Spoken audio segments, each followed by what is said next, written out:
اعوذ باللہ من الشیطان الرجیم بسم اللہ الرحمن الرحیم قل للذین کفروا ان ینتہوا یغفر لهم ما قد سلف. پیچھے ذکر کیا تھا کافروں کا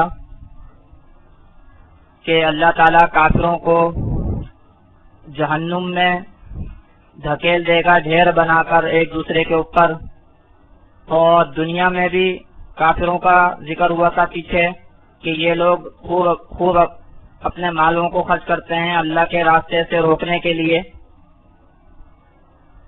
آگے بھی کافروں کے بارے میں ذکر ہے کہ آپ کہہ دیجئے کافروں کو کہ اگر باز آ جائیں تو اللہ تعالیٰ ان کو معاف کر دے گا. گویا پیچھے ذکر ہوا کافروں کے بارے میں دنیا کی ہلاکت کا اور آخرت کی ہلاکت کا. اب کافروں کے پاس جو ابھی دنیا میں ایک موقع ہے ایمان لانے کا اور اللہ تعالیٰ سے معافی مانگنے کا، اس کو ذکر فرما رہے ہیں. اپنے کرتوتوں سے باز آنے کا، کفر سے باز آنے کا جو ابھی دنیا میں موقع ہے اس کو ذکر فرما رہے ہیں. تو فرمایا کہ قل آپ کہہ دیجئے للذین کفروا ان لوگوں کو جو کافر ہوئے، ان ینتہوا اگر وہ باز آئیں، یغفر لہم ما قد سلف تو ڈھانپ دیا جائے گا ان کے لیے وہ جو پیچھے گزر گیا. جو ان کے غلط اعمال اور برے اعمال پیچھے گزر گئے ان کو ڈھانپ دیا جائے گا، ان کو معاف کر دیا جائے گا، ان کو درگزر کر دیا جائے گا. یغفر لہم ما قد سلف، ما قد سلف جو گزر چکا، جو برے اعمال پیچھے ان کے گزر چکے، جو کفر وغیرہ گزر چکا وہ ڈھانپ دیا جائے گا. یہ کب؟ جب وہ باز آ جائیں، کفر سے باز آ جائیں، ایمان لے آئیں اور اللہ سے معافی مانگیں. جیسے حضور صلی اللہ علیہ وسلم نے بھی فرمایا الاسلام یہدی ما کان قبلہ، اسلام منہدم کر دیتا ہے اس کو جو اس سے پہلے ہوا. تو فرمایا قل للذین کفروا آپ کہہ دیجئے کافروں کو ان ینتہوا اگر وہ باز آئیں، یغفر لہم ما قد سلف تو ڈھانپ دیا جائے گا ان کے لیے وہ جو پیچھے گزر گیا. وَإِن يَعُودُوا فَقَدْ مَضَتْ سُنَّةُ الْأَوَّلِينَ اور اگر وہ لوٹیں تو بس گزر چکی ہے پہلوں کی عادت، پہلوں کا معمول. یعنی اگر وہ دوبارہ وہی کفر کریں اور اپنی حرکتیں دوبارہ کریں جو پہلے کرتے تھے تو پہلے لوگوں کی سنت اور پہلے لوگوں کی عادت گزر چکی ہے کہ کس طریقے سے اللہ رب العزت نے پہلوں کے ساتھ معاملہ کیا، پہلے کافروں کے ساتھ اللہ نے کیسے معاملہ کیا یہ پیچھے گزر چکا ہے. اور آگے فرماتے ہیں کہ وقاتلوہم یعنی کافروں سے قتال کا حکم فرماتے ہیں. تو اس میں آپ یہ بھی ملاحظہ کیجئے پیچھے سے اس کا جوڑ کہ وقاتلوہم اور ان سے لڑو، یہ جو جہاد کا حکم فرماتے ہیں، قتال کا حکم فرماتے ہیں، تو پیچھے سے اس کا جوڑ یہاں یہ دیکھیں کہ یہ جو ابھی فرمایا کہ فقط مضت سنت الاولین، یعنی اگر یہ کافر باز نہ آئیں، دوبارہ اپنے کفریہ کاموں کو جاری رکھیں تو اس صورت میں ان کے ساتھ بھی وہی معاملہ ہوگا جو پہلوں کے ساتھ ہوا، یعنی عذاب آئے گا. تو ان کے اوپر جو عذاب آئے گا وہ قتال کی شکل میں اور جہاد کی شکل میں آئے گا. تو فرمایا وقاتلوہم اور لڑو ان سے حتی لا تکون فتنہ یہاں تک کہ نہ رہے فتنہ، یہاں تک کہ نہ رہے فتنہ ویکون الدین کلہ للہ اور دین سب کا سب ہو جائے اللہ ہی کے لیے. یہاں اللہ رب العزت نے جہاد کے بارے میں بتایا کہ جہاد کب کی جو غایت ہے اور جو مقصد ہے وہ کیا ہے کہ جو کافروں نے جو فتنے والے حالات برپا کیے ہوئے ہیں، ایسے حالات برپا کیے ہوئے ہیں جس کی وجہ سے مسلمان اپنے اسلام پر صحیح طور پر عمل نہیں کر سکتے، تو وہ حالات باقی نہ رہیں، اس کو کہتے ہیں فتنہ. تو فرمایا وقاتلوہم اور لڑو ان سے حتی لا تکون فتنہ یہاں تک کہ نہ رہے فتنہ ویکون الدین کلہ للہ اور ہو جائے دین سارا کا سارا اللہ ہی کے لیے. یعنی دین اور مذہب اللہ ہی کے لیے ہو جائے۔ اس کی دو صورتیں ہو سکتی ہیں، یا تو یہ کہ سب مسلمان ہو جائیں اپنی خوشی سے، اپنی رضا سے، ورنہ یہ ہے کہ کم از کم حکم جو ہے وہ اللہ تعالیٰ ہی کا چلے، یعنی اگر کوئی کافر بھی رہے تو نظام جو ہے، نظام سیاست اور نظام حکومت جو ہے وہ اللہ ہی کا رہے۔ تو فرمائے وقاتلوہم، اور لڑو ان سے، حتی لا تکون فتنہ، یہاں تک کہ نہ رہے فتنہ، ویکون الدین کلہ للہ، اور ہو جائے دین سارا کا سارا اللہ ہی کے لیے۔ آگے فرماتے ہیں کہ فَإِنِ انْتَهَوْا، پس اگر وہ باز آ جائیں، فَإِنَّ اللَّهَ بِمَا يَعْمَلُونَ بَصِيرٌ، تو پس تحقیق اللہ تعالی جو یہ کرتے ہیں اس کو دیکھنے والا ہے۔ اگر باز آ جائیں تو ٹھیک ہے، پھر یعنی اگر یہ مسلمان ہو جائیں یا اپنے اوپر اسلامی نظام کو قبول کر لیں، تو یہی پیشکش کی جاتی ہے جہاد کے موقع پر بھی کافروں کو کہ بھئی یا تو تم اسلام قبول کر لو، یا یہ ہے کہ اسلامی نظام کو قبول کر لو، یعنی کہ جزیے کو قبول کر لو، اسلامی نظام کو قبول کر لو، اور یا یہ ہے کہ پھر اگر تم ورنہ یہ ہے کہ جہاد کے لیے تیار ہو جاؤ۔ گویا کہ اگر تم اسلام کو قبول نہیں کرتے اور اپنی رضامندی سے اسلامی نظام کو قبول نہیں کرتے، اسلام کو بھی قبول نہیں کرتے اور اسلامی نظام کو بھی قبول نہیں کرتے، تو پھر زبردستی جو ہے وہ اسلامی نظام کو تمہارے اوپر نافذ کیا جائے گا، سب کے اوپر نافذ کیا جائے گا، اور وہ زبردستی ظاہر سی بات ہے جہاد کی شکل میں اور قتال کی شکل میں ہوتی ہے۔ تو فرمایا وقاتلوہم، اور لڑو ان سے، حتی لا تکون فتنہ، یہاں تک کہ نہ رہے فتنہ، ویکون الدین کلہ للہ، اور دین ہو جائے سارا کا سارا اللہ ہی کے لیے۔ فَإِنِ انْتَهَوْا، پس اگر یہ باز آ جائیں، فَإِنَّ اللَّهَ بِمَا يَعْمَلُونَ بَصِيرٌ، تو پس بے شک اللہ تعالیٰ جو یہ کرتے ہیں دیکھتا ہے، اللہ تعالیٰ کو معلوم ہے کہ یہ کیا کر رہے ہیں۔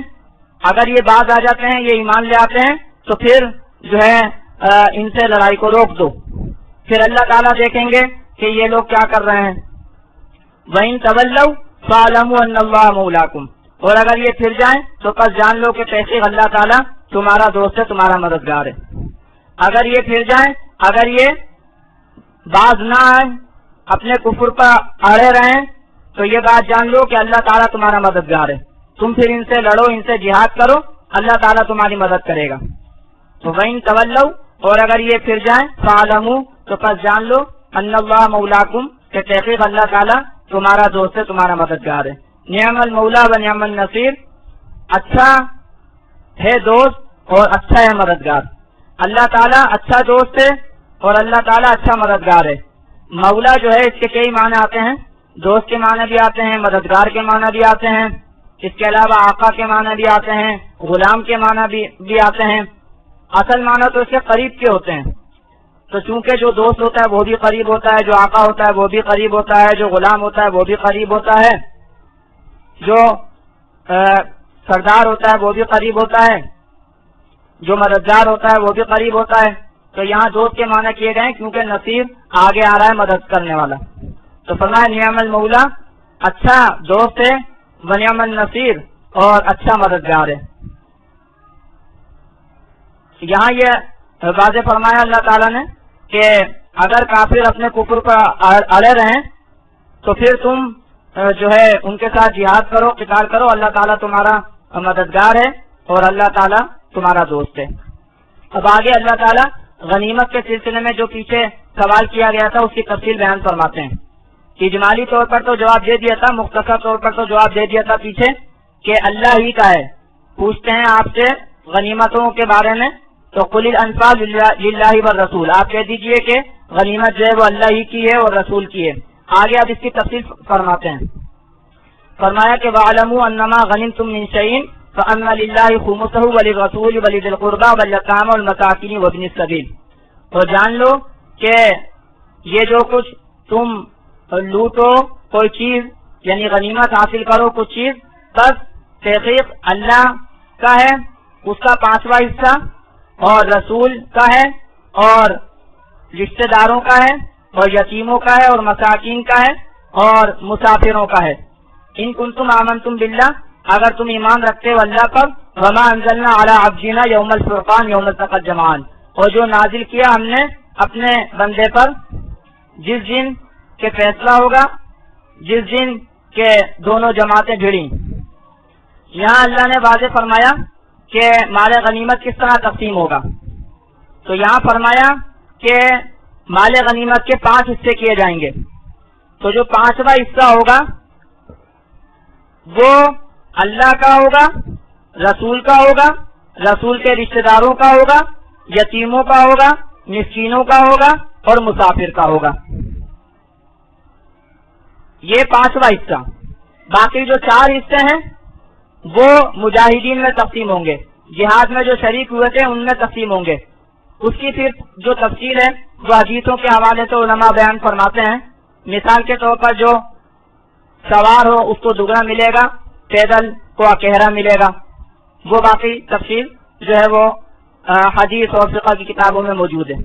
یہاں جو بات بیان ہوئی ہے وہ یہ کہ جو 5واں حصہ ہے وہ اللہ کا اور رسول کا اور رسول کے رشتہ داروں کا، یتیموں کا، مساکین کا اور مسافر کا۔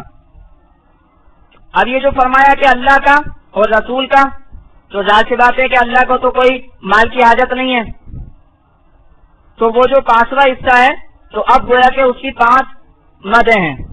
رسول 1، رسول کے رشتہ دار 2، یتیم 3، مساکین 4 اور مسافر 5۔ یہ 5 مدوں میں جو ہے وہ خمس یعنی کہ 5واں حصہ مال غنیمت کا جو ہے وہ خرچ کیا جاتا تھا، اور اللہ رب العزت نے یہ حکم دیا ہے۔ اب رہا یہ کہ جب رسول نہ رہے، اور اسی طرح یہ جو آپ یہ بات سمجھ لیں کہ رسول کے جو رشتہ دار ہیں ان کو کیوں شامل کیا گیا؟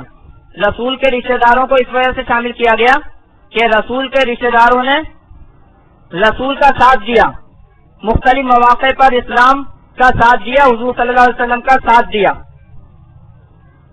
اور اسلام کی وجہ سے اور حضور صلی اللہ علیہ وسلم کی وجہ سے تکالیف بھی برداشت کی۔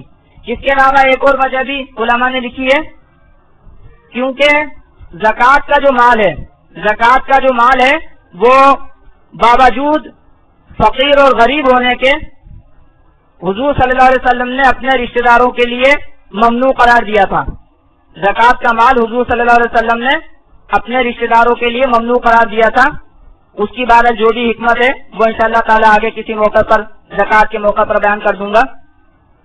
تو اس کی وجہ سے بھی گویا ان کو مال غنیمت میں جو ہے وہ شامل کیا گیا، مال غنیمت کے 5ویں حصے میں ان کو شامل کیا گیا، کیونکہ زکوٰۃ کی رقم جو ہے وہ ان کو زکوٰۃ ان کے اوپر نہیں لگتی، زکوٰۃ سے ان کے ساتھ تعاون نہیں کیا جا سکتا چاہے وہ غریب ہوں۔ تو بہرحال جو 5واں حصہ ہے وہ رسول کا اور رسول کے رشتہ داروں کا، یتیموں کا، مساکین و مسافر۔ تو یتیم، مساکین و مسافر یہ تو ظاہر سی بات ہے کہ معاشرے کے کمزور طبقات ہیں، ان کے لیے تو زکوٰۃ، صدقات وغیرہ بھی ہوتے ہیں، تو اسی طرح جو 5واں حصہ ہے مال غنیمت کا وہ بھی مقرر کیا گیا اس میں سے بھی۔ اب رہا یہ کہ جب رسول نہ رہے تو اب کیا ہوگا؟ تو بعض علماء یعنی جو احناف ہیں، حنفی جو علماء ہیں، ان کا کہنا یہ ہے کہ جب رسول نہ رہے تو اب رسول کا حصہ کسی کو نہیں ملے گا، اسی طرح رسول کے رشتہ داروں کو بھی نہیں ملے گا، کیونکہ جب رسول نہ رہے تو رسول کے ساتھ جو ان کا تعلق تھا وہ بھی نہ رہا، اور اسی طرح جو رسول کی انہوں نے ایک یعنی مدد کی تھی قدیم زمانے میں، اس کا بھی گویا کہ ایک اثر کافی حد تک کم ہو گیا۔